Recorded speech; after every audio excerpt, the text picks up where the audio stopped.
Hey everybody, welcome back to the Consummate Athlete Podcast. I'm Molly Herford, and when I'm not writing about biking or running or being outside, I am hopefully outside doing one of those things. And I'm Peter Glassford. I am an endurance coach, a registered kinesiologist, and very excited. We have a new set of microphones, so hopefully everyone can go over to the iTunes rankings and give us 5 stars for our excellent sound quality.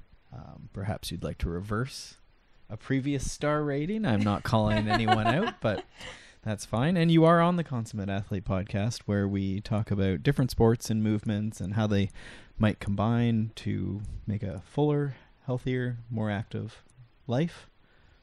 I think these new microphones have gone to your head. Well, you know, holding a microphone, it does that to a person.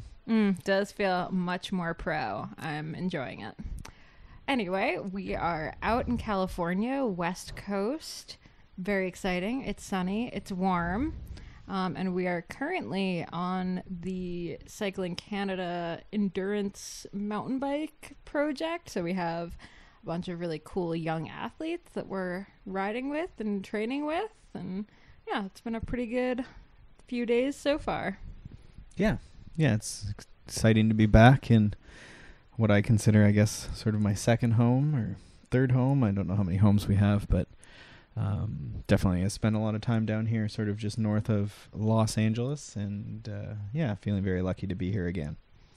Yeah, it's been very fun for me. I've not spent a ton of time on the bike in the last year. I've been more focusing on running, so being back on the bike is actually really reminding me how much I enjoy riding, particularly when the weather happens to be, warm and nice. And yeah, it's been really fun. I've had to maybe review some of the concepts in my actually 2 of my books have been thinking a lot about fuel your ride, because it turns out when you're on a camp with athletes, you can't be the one that bonks.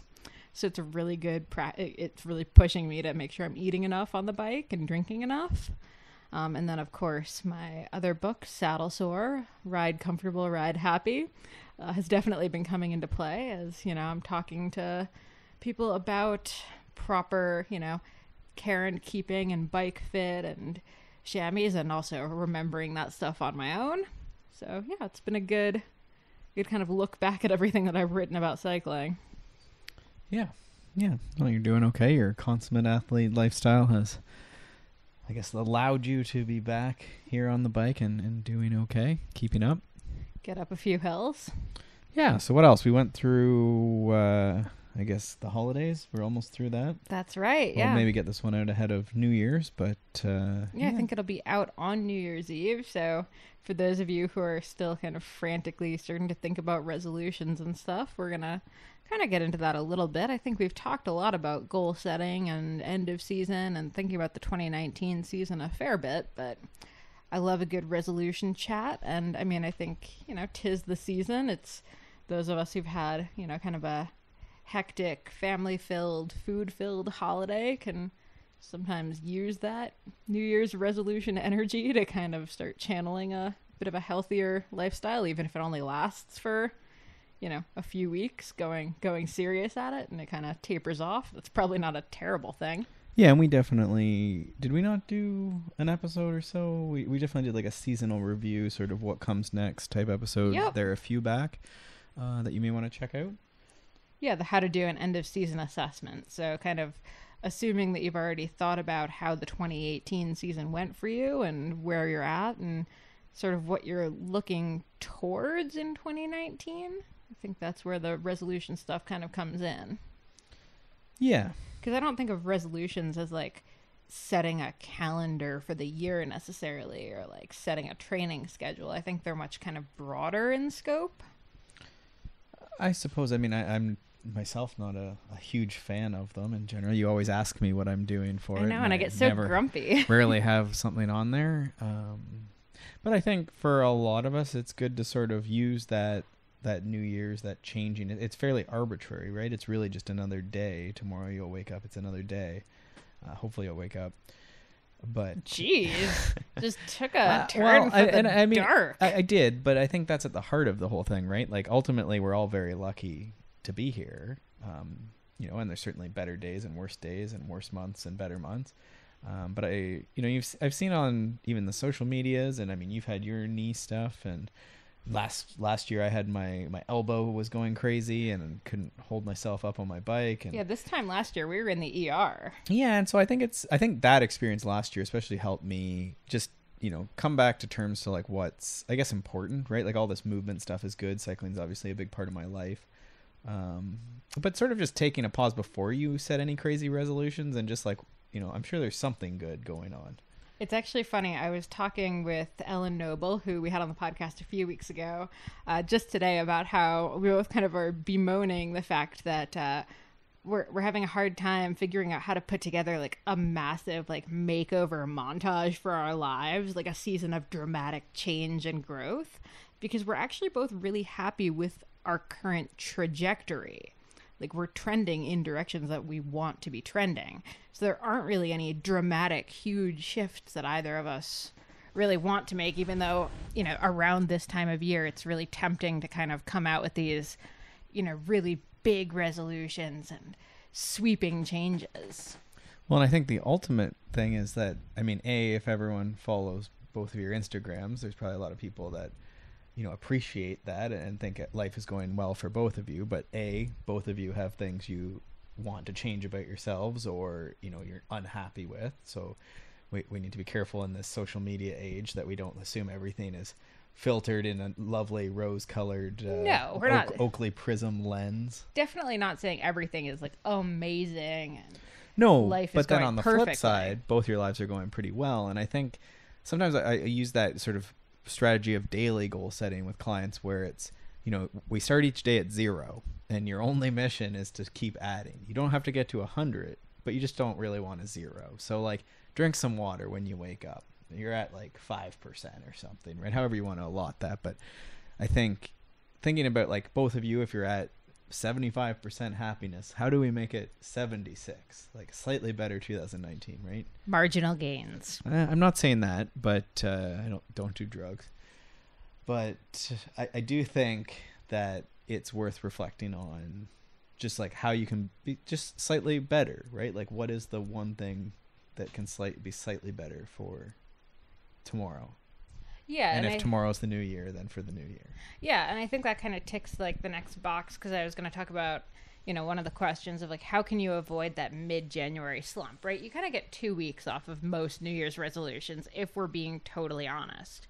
You can usually do some kind of, huge dietary shift or big training shift or whatever for a couple weeks before you start realizing that doing this every day is very difficult, and then you kind of slide back into what you were doing before. So I think this kind of touches on how to avoid doing that is by not deciding that you need to make a huge drastic change. I actually just wrote about that for Outside Magazine. We were doing 5 diet resolutions you shouldn't make in the new year, and I kind of did all the cliche ones.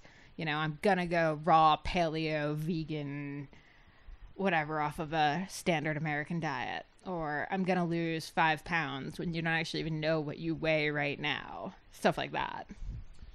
Yeah, and I guess the question would be, at the end of next year, would you be happy if you were even say 5 pounds lighter? Say you have some weight to lose, would you be happy with 5 pounds lighter, and can you gradually make a change that would get you there, right? So maybe you're into desserts, maybe you decide you're going to have a behavior swap, you're going to brush your teeth and go for a walk after dinner, and maybe that helps supplant some, replace some of that time for dessert, or insert any other thing, but some small behavior change that then hopefully over the course of a month leads to, what is that, half a pound or less, right? It's not even half a pound.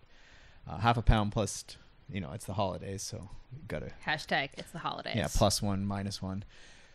So thinking about just sort of the small change, right? Like what is one thing, I think one year I decided peanut butter was just too easy for me to eat, so no more peanut butter. And I'm pretty good at cutting stuff out, but I mean, I think everyone could think of like one thing that like they probably don't need to eat or do, or, the third hour of Netflix, or, whatever your vice is, we all have them, right? And trying to just gradually phase that out. Yeah, exactly. Especially if you have a history of like, we're full on changing everything about us on one day, on a dime.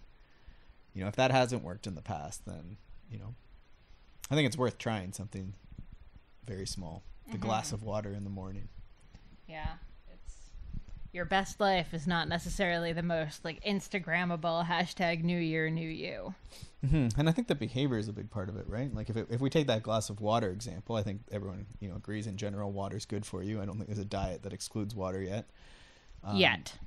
But is there a way that we can maybe that we have a Brita filter? I don't know why I said Brita so odd, but maybe I don't know. But it's just always on the counter, right? We don't chill it. It's always at room temperature, but it's always on the counter. And so we drain it pretty fast usually, right? So it's always there sort of as a reminder. And is it annoying sometimes and unsightly sometimes? Sure. But it's sort of a reminder, right? Or, maybe some people swear by their big, like Nalgene thermos, whatever, and just having that with them works too. Mm-hmm. Yeah. So all of that to say, if you are making a resolution, just, pondering ways that you can actually keep it and make it a sustainable change. And the smallest thing. Yeah, what's the smallest? 100% thing you could do. If I bet you this time next year. Yeah. Also, hit us up on Instagram or Twitter and let us know if you do have a resolution that you're going to make it social, then we'll hold you accountable. We'll do like a Christmas list. We'll check it twice at this time next year. Ooh, I like it. All right.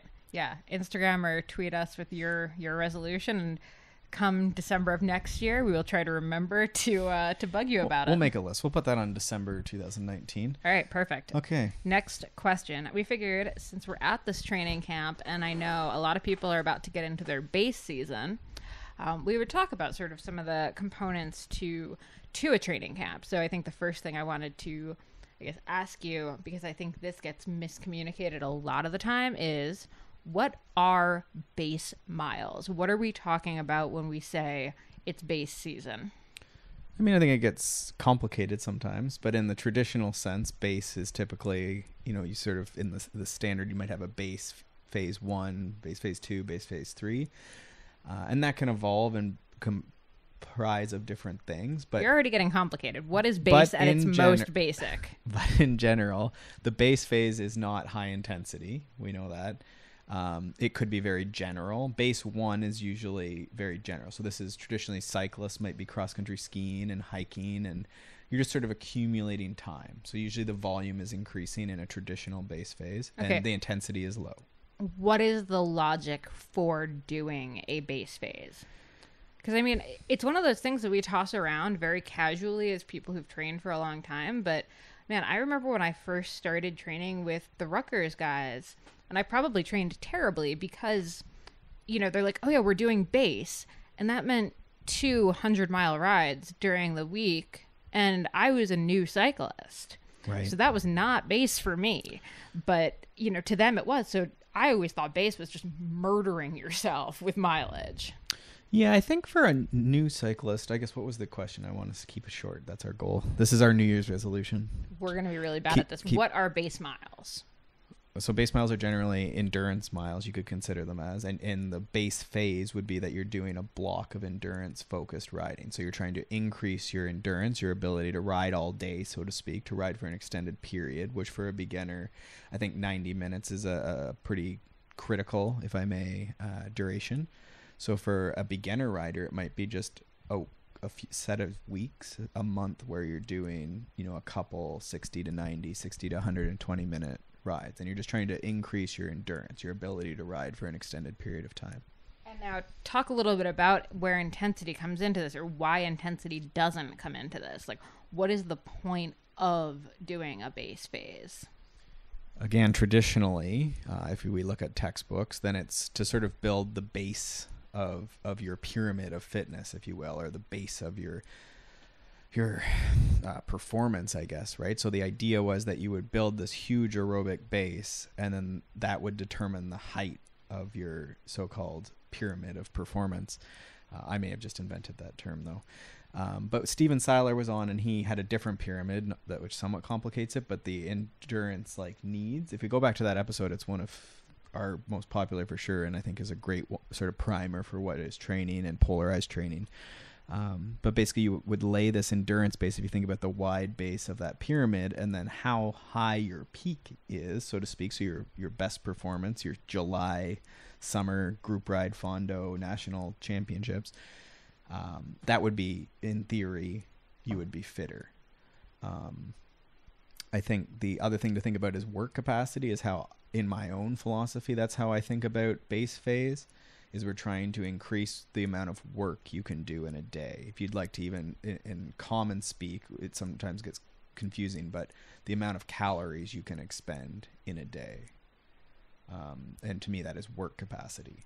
So to me, I want an athlete who has a very high work capacity, and then the next phases in your training. So as we get into maybe spring or closer to your event, the specific preparatory period, then we might, rather than being consummate athletes, if we were trying to get someone to like a world championships, national championships, they would become a very specific type of athlete with a very specific type of work capacity. So rather than doing 6-hour endurance rides, our build phases or our specific phases close to your race, maybe the 2 months ahead of your race, you're becoming much narrower in your focus, more intense generally. Again, different if you're an Ironman or something, but that's sort of the general idea.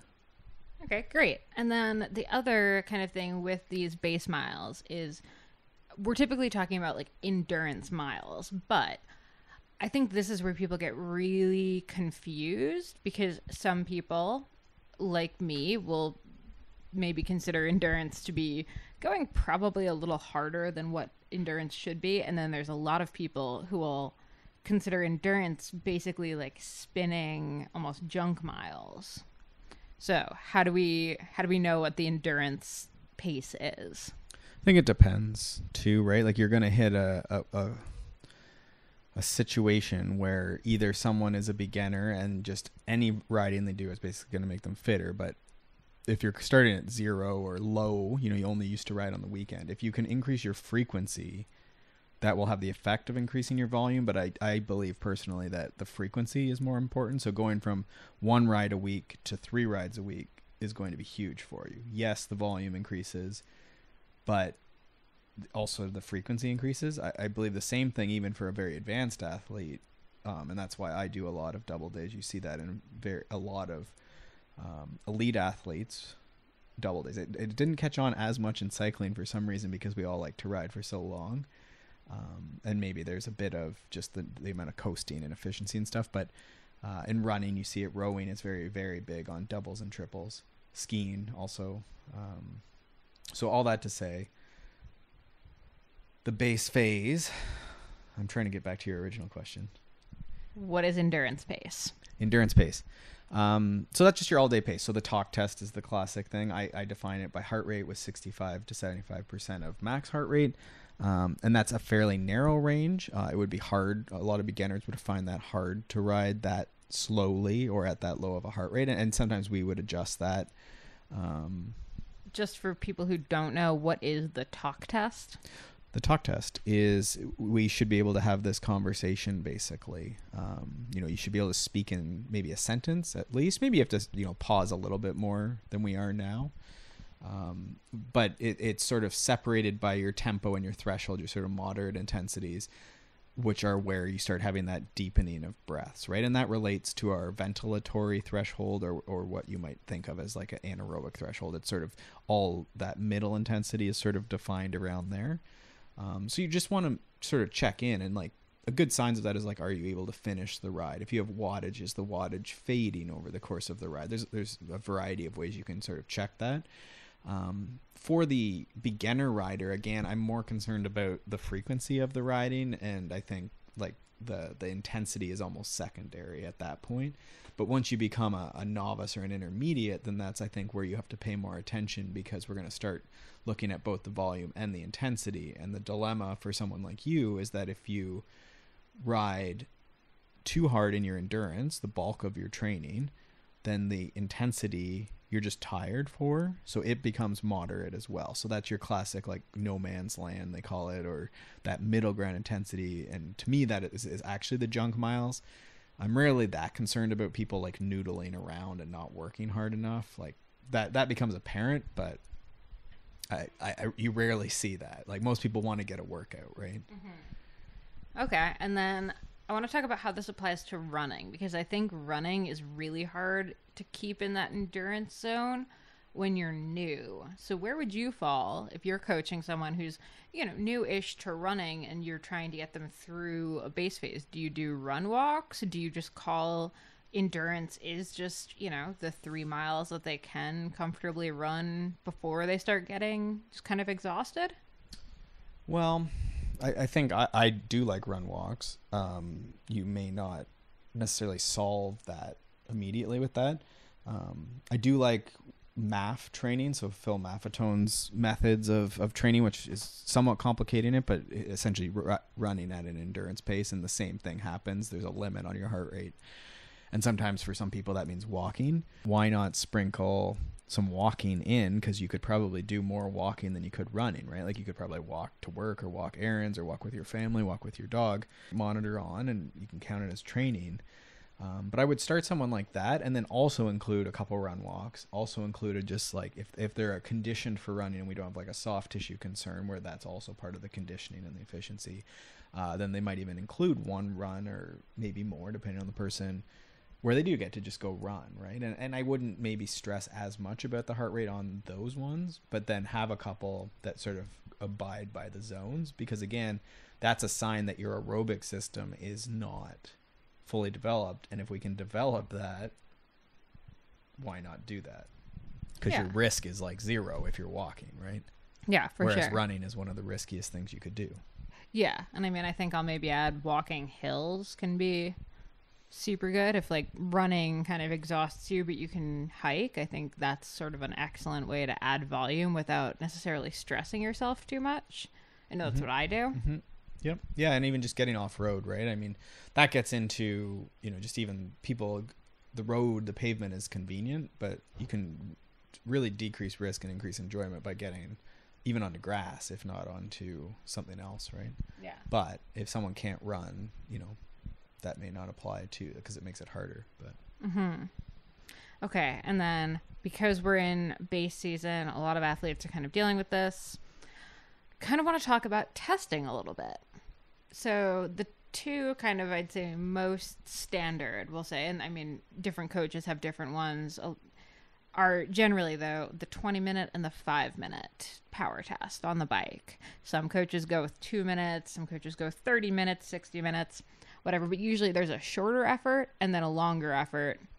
And, you're doing those pretty regularly. You want to do one at the start of base season, you want to do one towards the end. I wanted to talk about, first of all, why we do testing in its most like general sense, but then also, what are some of the pitfalls you see around testing? Because I know for some people like me, that stresses me out so much. Yeah, I think the reason I do testing is because of the last thing you said.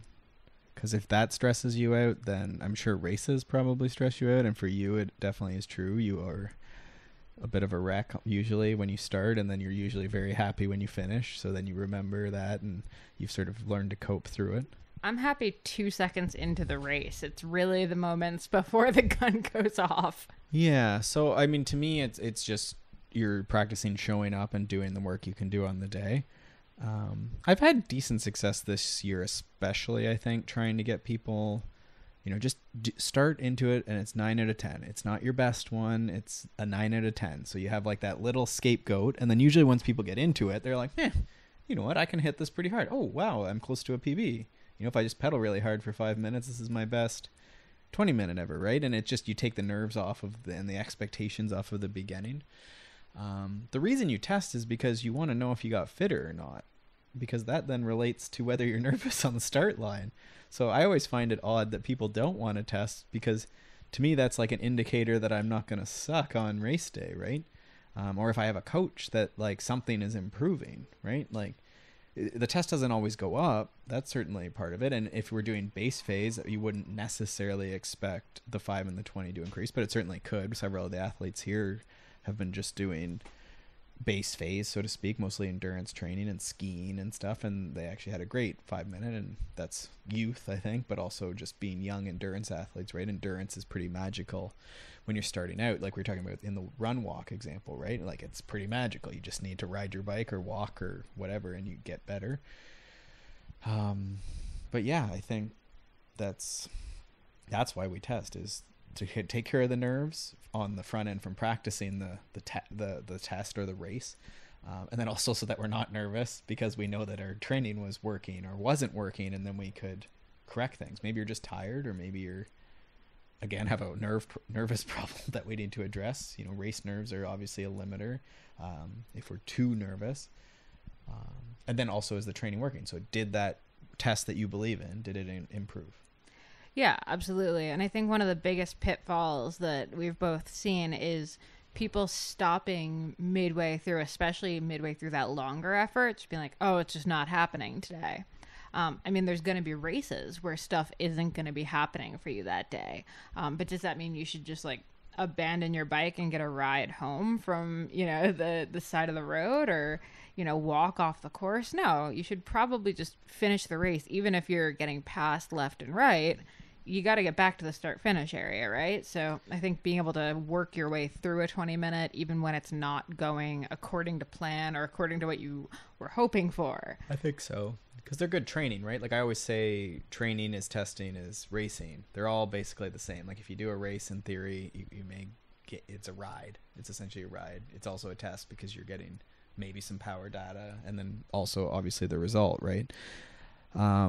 So I think it's important that we're testing just so that we have that feedback for sure.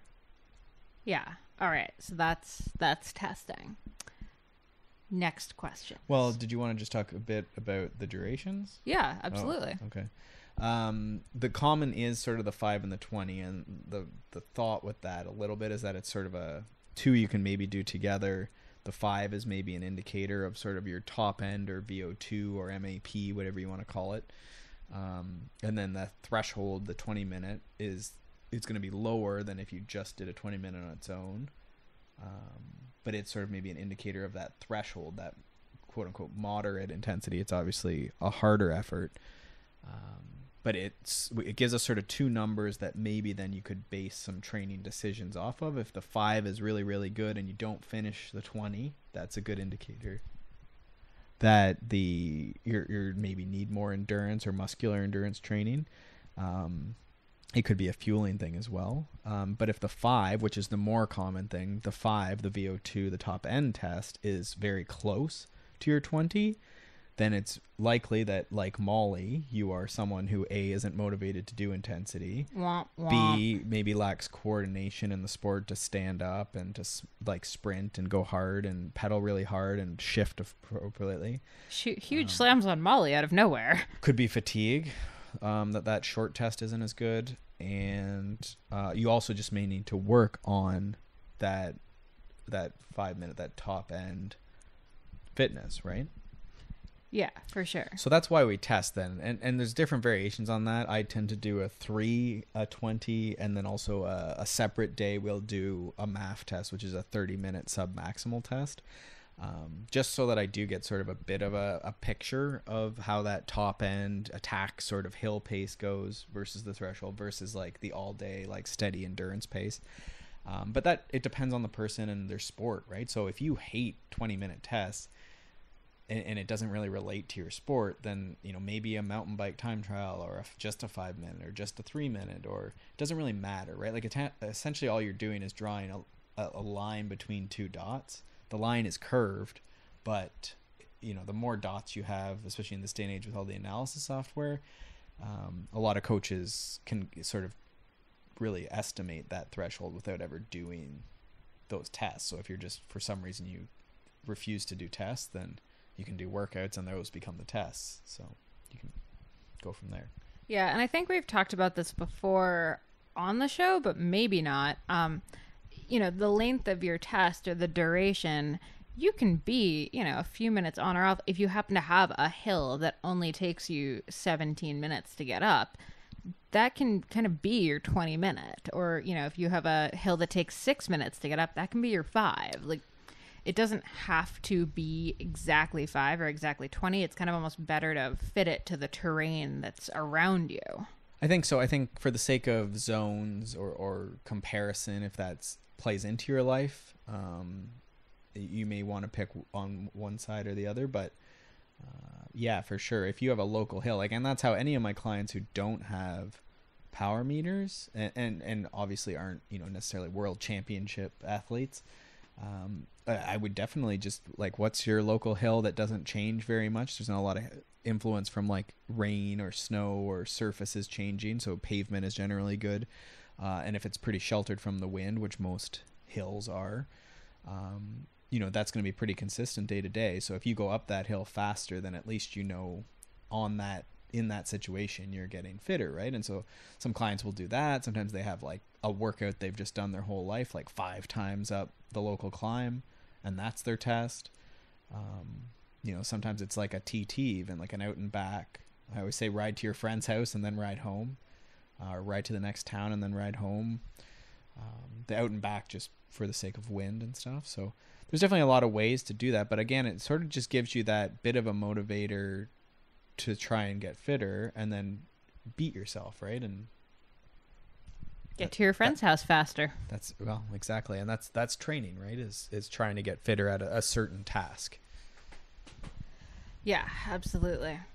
And for the record, it is also okay to just be training, not necessarily for any one specific race or goal or anything. I think so. I think you would still, if you're training, I think you would have some sort of indicator, though, of what you're doing, right? And that might just be a longer ride. That might be, again, just feeling a certain way on a ride. But I think if you're defining it as training versus exercise, then there's some sort of thing in the distance that you're working towards, right? And that's, I think, makes it worthwhile. Yeah, it was interesting. A related question we had was, you know, at what point can you not get any fitter because of age? And I had this from a couple different people. Some were in their 30s, some in 40s. You can get very fit in your 30s. Well, and I think it gets back to this consummate athlete idea. And even if you're not, you know, super into, you're going to go rock climbing and get better and learn rock climbing. Even in cycling, there's so many different things. Like with the athletes this week, we did a 5 and a 20, but there was over an hour between the two, right? So it's a completely different test in a lot of ways. That 20 is now affected by the 5, but also the fact that it's like in hour 2. Like I think it started at like 2:15 into the ride. So it's a slightly different 20, right? So how good are you at that? Oh, I've never done that. Okay, well, that's going to be a personal best today. You know, and then there's obviously disciplines. There's obviously, you know, just different skills you can learn. And I think a lot of us we're never pro tour, right? We were never the best, you know, we never necessarily reach our physiological peaks, right? So for some of us, there may indeed be more fitness depending on how you define it, right? I've definitely had clients in 40s and 50s get their best 20-minute power if that's going to be our gold standard. And I mean, I'll say you have clients in their 60s that are in better shape than they've ever been in their entire lives because they've now, you know, maybe they were cyclists for a lot of it, but now they're adding, you know, the proper strength training and stuff like that. So, well, and that's it, right? It's how we set the rules. And that's even with the young athletes here, that's what we're trying to work a lot on is, you know, they're mountain bike racers, but what are the rules that you're living by, right? Like how many, you know, we can't win every single thing. You can't win the endurance ride and the 20-minute and the 5-minute on the road and then also expect that you're going to win the mountain bike race that's 7 months from now, right? Like, so sometimes I think, especially in this day and age, I don't want to go on my usual harp on social media and phones. I thought you were going to go on one on Zwift. Or Zwift. You know, if we're racing, and that's, I guess, the other thing about base period, right? We're sort of linking all these questions together is that the base period generally doesn't have racing. And then that's, again, where people are getting into trouble, I think, with motivation and burnout, and they get to June and they can't do anything is, you know, we're missing that outdoors time that's just low key general preparation, getting fitter as a person, right? A fitter human, I guess, is what we often say. Yeah, I like that. And on the topic of becoming a fitter human, one question that I think we've both gotten a few times lately in the last month and a half is okay, I'm ready to start strength training. I want to start strength training. Okay, here's like the bench that I'm going to get. Here's the, huge set of free weights and, the huge range of kettlebells, and I'm going to get this, trap bar for deadlifts and all this stuff. Or join an expensive gym or something. Yeah, exactly. So I guess that relates back to the resolution. Yeah, so bare bones. What are your favorite couple of weights that someone can pick up that they can then do a really good strength training routine with just, under $50 worth of equipment? Well, I think if we think back to the resolutions question and we're just taking a little step, so rather than joining an expensive gym and that's going to commit us, we're definitely going to go and drive that 30 minutes to the gym to do a 1 hour workout, and then it takes 2 hours plus you're showering. I do think that, like, I'll say our 10-minute core thing in the morning or after work or after you get done your other workout, your bike run, whatever you do, I do think that that's a good place to start. And I don't think it needs anything. Like, I would say don't buy equipment until you've done that for, 21 days you need for your habit? Do that 21 days in a row, and then you can buy a set of dumbbells would be where I would start. Because that'll open up things like rowing, so like lifting a dumbbell up using your arms, basically. Okay, I want to talk about weights of the dumbbells, though, and I realize that weight is not going to be the same. It depends on the person. It would be somewhere between a 10 and a 20 would be probably, if you're sort of endurance, never done strength training. If you're a bigger person, then 20 is probably a good place to start. But none of those 5-pounders. Yeah, I would err on the side of more, because most of the things you're going to do them, again, like a bent over row, if you think about like putting your hand on a coffee table and then using the other hand to sort of pull a weight to your armpit, that would be a bent over row. But then you can also press those dumbbells over your head.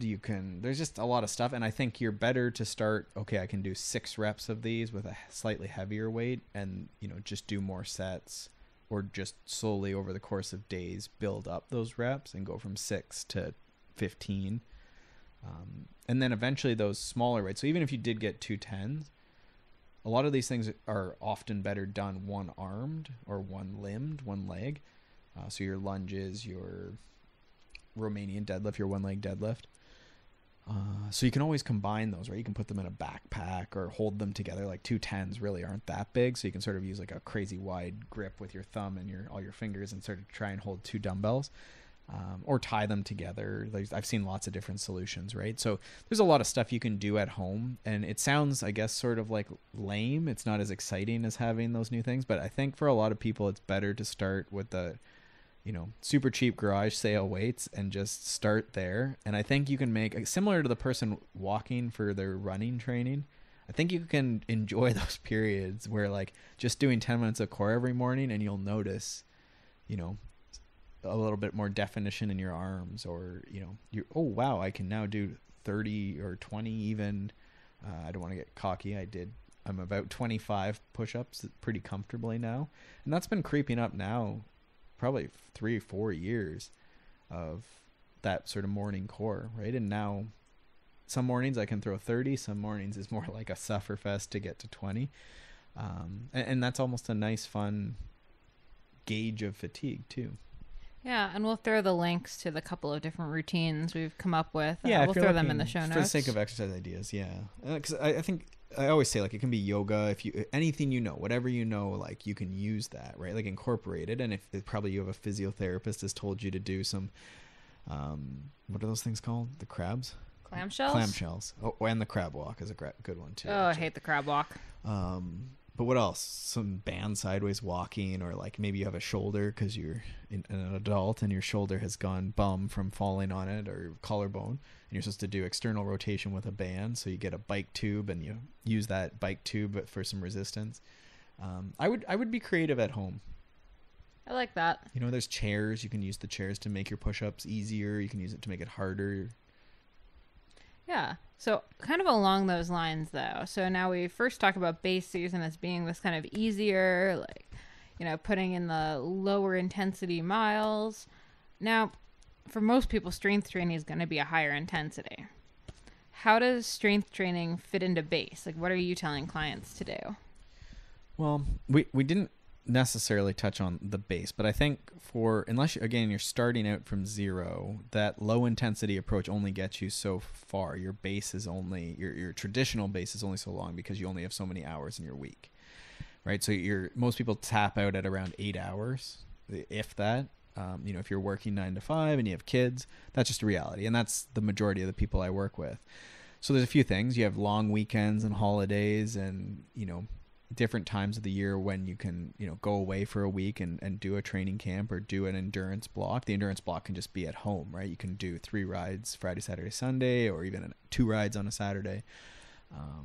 And so for most people, there's going to be intensity in the base phase, I guess is what I'm saying, because you have to keep increasing the training load, right? So that's almost an aside on base, but I think with strength training, that fits in. Like it is...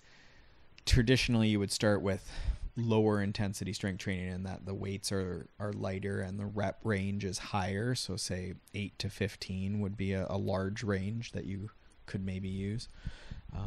And maybe even higher depending on what you're doing. Like it could be even higher if you wanted, but it's going to take a while. So I think the weights definitely fit. You're not going right into quote unquote max strength, right? Like low reps, high, like max lifts. That would traditionally come maybe like a base 3 or even later potentially after you've conditioned yourself, right? Like usually you have to build up with your strength training. Yeah. Like anything. So you're starting with these light weights and then hopefully progressing to heavier weights as you get addicted to a strength training and seeing that progress, right? Mm-hmm. Awesome. And then let's round it out with one final question here, and that kind of comes back to weights. We have a master's athlete who's wondering if it's better to stack or brick days. So she does running, she lifts weights, and she rides bikes. And then take the next day as a rest day, or is it better to spread it out so she only has 1 rest day per week? So she'd actually prefer to have 2 rest days and maybe double up on workouts some days in order to have Mondays and Fridays off. Mm-hmm. But is it better for her to be spreading things out even more? She's training about like 10 to 12 hours a week. And I think this is actually one a lot of masters athletes would face, right? It's you want a couple days off, but you also want to do a fair amount of training. And you can argue, even kind of coming back to that base thing, that doing a higher volume some days might be better, but are you not getting enough recovery time? So lots of questions there. I mean, I think you could definitely do strength one day and bike one day and run the other day. That's certainly an option. You will limit the frequency of each sport is the problem. So what you could do if you have the time and you're already conditioned to that, like again, in a similar fashion to the frequency, like if you're only riding your bike 1 day a week and then running 1 day a week and strength training 1 day a week, it depends what your goal is, but you at some point have to increase the frequency. And if you're going to have all these different things, then you need to do double days at some point, right? Or a combined training at some point. It's sort of tough to say the best solution because I don't know the goal or the experience. What I would often do is think about days as the classic like high, low, off. So in this case, the variation might be, again, if this was a more beginner person, what you might do is sort of like a high intensity bike workout that's short in the morning on the Tuesday. So Monday was off, Tuesday high intensity in the morning, strength training in the evening. The order isn't, I don't think, super important. And again, unless we're like really pushing the envelope on gains and you're already very experienced. In principle, those should be spaced out by 3 to 6 hours or more. But again, I would bias towards doing it versus not doing it and just making sure that you're well fueled for the strength training. That's the one thing I was going to say is the double days seem totally fine to me, but just making sure there's a good, dose of protein after the first workout if you're not going to have 24 hours to recover before the next. Yeah. Just a mixed meal is fine for sure, but you definitely want protein in your body and enough calories that you'll be able to push in the strength training and then like rebuild from the strength training. And then the next day would be sort of a lower intensity. And so that could be maybe in this example for her, since she's running and biking, would be maybe that would be a run. And that could even border potentially for a more advanced athlete, that could border on even to like a moderate intensity. And that might be interesting to review the Frank Overton Sweet Spot podcast, where he talks a bit about the sort of having like a harder day and then a moderate day and then maybe an endurance day. And that was sort of, I believe he called that like fatigue based training. So we could do a run, and that run's going to create a bit of fatigue. And then you're going to just have to be ready that the Thursday, the third day, is going to be you're going to be tired, but you're going to do endurance, so it doesn't matter that much, and the bike usually isn't as susceptible. So that day you're just going to have to chill and ride your bike easy. Then recover Friday, and then if you wanted to hit your bike again, that could be a harder day Saturday, maybe with strength again, so maybe just repeat that, and then maybe you go on a long run Sunday, recover Monday, and then so it'd be sort of, in that example, it'd be sort of like a high, moderate, low, off, high, low, off, and then back through the week. So that would be one solution. And I guess the first solution we had was sort of just strength, bike, and run Tuesday, Wednesday, Thursday. So, yeah, and then probably bike and run on the weekend. Yep. Yeah, and I think some of the other classic advice was, I sort of paired those out and sort of made the priorities what I thought.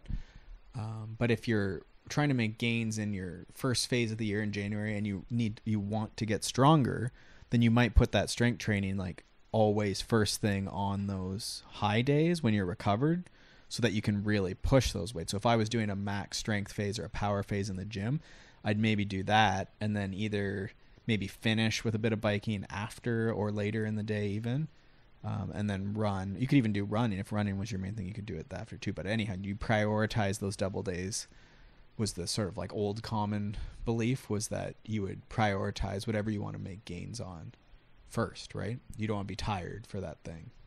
Mm-hmm. All right, awesome. That's a good kind of blueprint for a solid week. I think we will wrap up there, but if you guys have any questions for us, feel free to ask us on social medias. Peter is at Peter Glassford on Instagram and Twitter. I'm at Molly J. Herford. You can also shoot us a message over on consummateathlete.com. That's also where the show notes will be. You can find me on theoutdooredit.com. Peter is smartathlete.ca if you're interested in coaching. And of course, just another reminder, Shred Girls Lindsay's Joyride is now available for pre-order. So if you have a young female cyclist or a young female who you want to get into biking in your life, pre-order for that. And you can get some sweet Shred Girls stickers if you just email me a receipt. Yeah, I'm super stoked on that. It comes out May 7th, and that's, creeping up. So my New Year's resolution is to have a really good time planning some sweet launch parties and events. So that's all I've got for today. Peter, anything to add? Nope. Over and out. I look forward to talking to you all next week. All right. Happy New Year, everybody. Thanks so much for tuning into the Consummate Athlete podcast. You can check out my stuff over at theoutdooredit.com or by following me on Instagram and Twitter at Molly J. Herford. And you can check out Peter's coaching, training plans, blogs, all that fun stuff over at smartathlete.ca or by following him on Twitter and Instagram at Peter Glassford. And if you want to support this show and other awesome podcasts, please check out wideanglepodium.com for show info, other podcasts, bonus content, and to become a donating member so you can get all of that rad behind the scenes content and help keep shows like this on the air. And lastly, if you're enjoying this podcast and all the information that we're bringing to you every single week, do us a solid and pop into iTunes to leave us a rating and review. It takes you about 2 seconds. You can do it on your computer, you can do it on your phone, and it really helps us out. Thanks so much, and we will see you next week.